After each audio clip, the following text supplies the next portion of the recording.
Hello friends, welcome again back to my channel.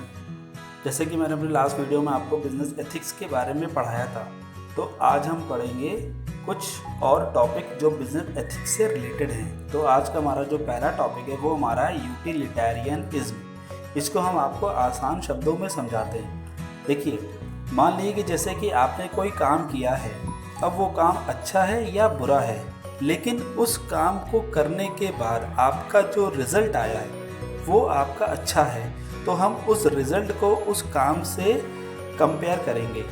भले ही काम आपका बुरा हो लेकिन रिज़ल्ट आपका अच्छा हो तो वो काम अच्छे में ही कहलाया जाएगा। जैसे वर्ल्ड वॉर सेकेंड में अमेरिका ने जापान के ऊपर 2 एटम बम गिराए थे, तो ये काम देखा जाए तो मतलब बहुत बुरा काम किया अमेरिका ने। लेकिन अगर हम दूसरी तरह से देखें तो जापान जो था वो अपना तानाशाही कर रहा था, वो हर कंट्रीज़ के ऊपर अपनी तानाशाही कर रहा था, सबको मार रहा था, हज़ारों लोगों को मार रहे थे। तो इसीलिए तो अब अमेरिका ने क्या किया कि उनके 2 बड़े शहरों के ऊपर एटम बम को गिराया। देखा जाए तो काम तो बुरा है, लेकिन उस एटम बम को गिराने के बाद क्या हुआ कि वर्ल्ड वॉर सेकेंड हमारा बंद हो गया। तो ये काम हमारा जो अमेरिका ने किया है, ये काम अच्छे में ही शुमार किया जाएगा। नेक्स्ट हमारा आता है डिओंटोलॉजी। डिओंटोलॉजी माने होता है ये सिर्फ एक्शंस के ऊपर ही फोकस करता है। मींस आपके जो एक्शन हैं वो आपके एक्शन सही होने चाहिए, उससे हमारा जो भी रिज़ल्ट निकल रहा है वो मैटर नहीं करता है। मिसाल के तौर पे जैसे आपने एग्ज़ाम में आप एग्ज़ाम दे रहे हैं और आप चीटिंग करके किसी एग्ज़ाम में अव्वल नंबर ले आते हैं, तो ये आपका रिज़ल्ट मायने नहीं करेगा, लेकिन आपने काम तो चीटिंग से किया है, तो ये चीज़ ज़्यादा मायने करेगी कि आपको चीटिंग नहीं करनी चाहिए थी अपने रिज़ल्ट को अच्छे लाने के लिए। नेक्स्ट हमारा आता है टेलियोलॉजी। टेलियोलॉजी का मतलब ये होता है कि ये सिर्फ़ और सिर्फ काम करते वक्त जो हमारा जो रिज़ल्ट निकलेगा लास्ट में उसके ऊपर ज़्यादा फोकस करता है। मींस आप जो काम कर रहे हैं वो काम आप चाहे सही ढंग से करें या आप गलत ढंग से करें, उससे मतलब नहीं है। लास्ट में आपका जो एंड में रिज़ल्ट निकल रहा है वो आपका मेन कंसीडर किया जाता है।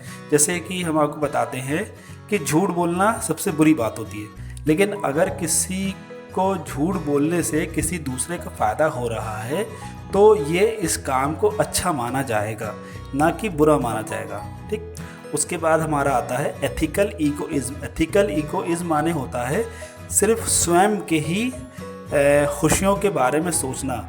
जैसे कि अगर हम बात करें, इसमें हम आपको एग्जांपल देते हैं कि जैसे कि इस्लामिक कंट्रीज़ में अल्कोहल हराम माना जाता है। यही चीज़ अगर हम वेस्टर्न कंट्रीज़ में देखा जाए तो इसको वहाँ पर हराम नहीं माना जाता, इसको वहाँ पर सही ठहराया जाता है, क्योंकि इससे उनकी इकोनॉमी स्ट्रॉन्ग होती है। तो ये उनके सेल्फ इंटरेस्ट के ऊपर डिपेंड करता है। तो जो चीज़ हमारे सेल्फ इंटरेस्ट के ऊपर डिपेंड करती है उसको हम एथिकल ईगोइज्म के ही रिलेटेड में ही कंसीडर करते हैं।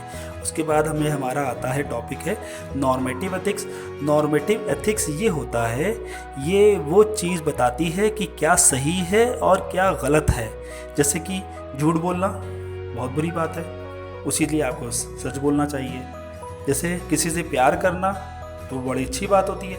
अब आप अगर किसी से नफ़रत से बात करेंगे, ताल्की से बात करेंगे, आप उससे अच्छे अदब लिहाज से आप बात नहीं करेंगे, तो ये बात आपकी ज़्यादा मायने नहीं करेगी। तो बात सुनाई, नॉर्मेटिव माने होता है मीन्स आपका रिज़ल्ट जो भी हो हमें उससे मतलब नहीं है, लेकिन आपको अच्छे मोरल एथिक्स को ही कंसीडर करना होता है। नेक्स्ट हमारा आता है जो लास्ट टॉपिक वो हमारा है वर्च्यू। वर्च्यू माने होता है ये सिर्फ और सिर्फ आपकी अच्छी आदतें के बारे में ही कंसीडर करता है, ये आपकी बुरी आदतों से कंसीडर नहीं करता है। इससे मतलब नहीं कि आपका रिज़ल्ट अच्छा आ रहा है कि बुरा आ रहा है, आपको प्रॉफिट हो रहा है या लॉस हो रहा है, इससे कोई मतलब नहीं है। बस यहाँ पे कंसीडर ये किया जाएगा कि आप जो भी काम कर रहे हैं उसमें आपके को काम करने के लिए सारी चीज़ें पारदर्शिता होनी चाहिए, ट्रांसपेरेंसी होनी चाहिए और किसी भी तरह का उसमें कोई मैल प्रैक्टिस नहीं होना चाहिए। इसको हम कहते हैं virtue ethics. Thank you. Hi everyone, Shakil Ahmed is here. Hope you like this video. For latest videos, like and subscribe to my channel and don't forget to press the bell icon to stay updated. Thank you for watching.